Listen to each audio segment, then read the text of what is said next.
Lancé en 2003, le club genepi a réalisé d'excellentes performances en 2009 grâce à quelques belles opérations. Depuis quand votre club existe-t-il et comment fonctionne-t-il? Le club d'investissement genepi a été créé à Manosque en 2003. Sa durée de vie est de 10 ans et il compte actuellement 12 membres. Les versements de l'ensemble des membres s'élèvent à 230 € mois et la valeur du portefeuille action est de 35 000 € environ. Nous nous réunissons 3 à 4 fois par an pour effectuer des arbitrages, achats ou ventes d'actions. Quel est votre objectif?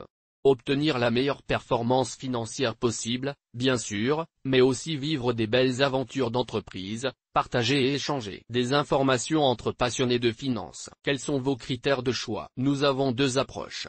Une approche de long terme qui consiste à privilégier les actions qui évoluent sur des créneaux porteurs, qui offrent donc de bonnes perspectives de croissance de bénéfices et de dividendes pour les années à venir. Les taux de croissance, les marges, le rendement de l'action, l'actif net comptable par action et le taux d'endettement sont les principaux indicateurs que nous scrutons attentivement. Parmi les critères de choix plus qualitatifs, on investira plus volontiers dans des entreprises dotées d'un management qui a déjà fait ses preuves. Une approche de court terme, plus spéculative, qui consiste à repérer des valeurs susceptibles de monter très rapidement grâce à un important contrat, une rumeur de rachat, OPA, à des résultats meilleurs que prévus ou des valeurs en situation de retournement ou tout autre événement favorable. L'analyse graphique nous permet également de déceler des opportunités d'achat à court terme. Pour réaliser nos choix, un thème d'investissement, valeurs agroalimentaires, valeurs de loisirs, valeurs de luxe, or etc., est mis à l'ordre du jour de nos réunions. Chaque membre présent émet un avis sur une ou plusieurs valeurs. Celle qui recueille la majorité des voix est automatiquement intégrée au portefeuille. Nos prises de décision s'effectuent de manière collégiale au cours de chaque réunion ou par Internet et c'est le président du club qui effectue la passation des ordres de bourse. Quels ont été vos meilleurs placements en 2009?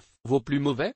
Des investissements audacieux sur Boule et Forestia nous ont permis de réaliser 7 500 € de plus-value. Début 2009, nous avons cédé Cap Gemini et Bonduel dans de très mauvaises conditions. Les pertes se sont respectivement élevées à 816 € et 738 €. Comment avez-vous traversé la crise financière? Bien qu'il s'agisse du meilleur placement à long terme plus 6% en moyenne, le placement en action n'est pas un long fleuve tranquille. En effet, les actions connaissent des cycles qui peuvent être violents. Il faut donc avoir le goût du risque et ne pas avoir besoin d'argent à court terme. L'année 2008 avait été très difficile mais la bourse est une affaire de patience, d'expérience, de bon sens et de sang-froid mêlé d'audace. Ces qualités nous ont permis de regagner plus de 41% en 2009. Quelles sont vos actions favorites pour 2010 et pourquoi? 2010 devrait être marqué par un retour de la croissance économique mais les marchés financiers l'ont déjà anticipé en 2009. Parmi les grandes valeurs Air France et AXA bénéficient d'un potentiel de rattrapage important si la reprise économique s'accélère. Sur les petites valeurs seules les sociétés qui évoluent sur des créneaux très porteurs sont susceptibles de grimper, je pense notamment à HF Company spécialisée dans la conception et la commercialisation de matériel de réception et de transmission de signaux haute fréquence et qui bénéficiera à plein du passage au tout numérique.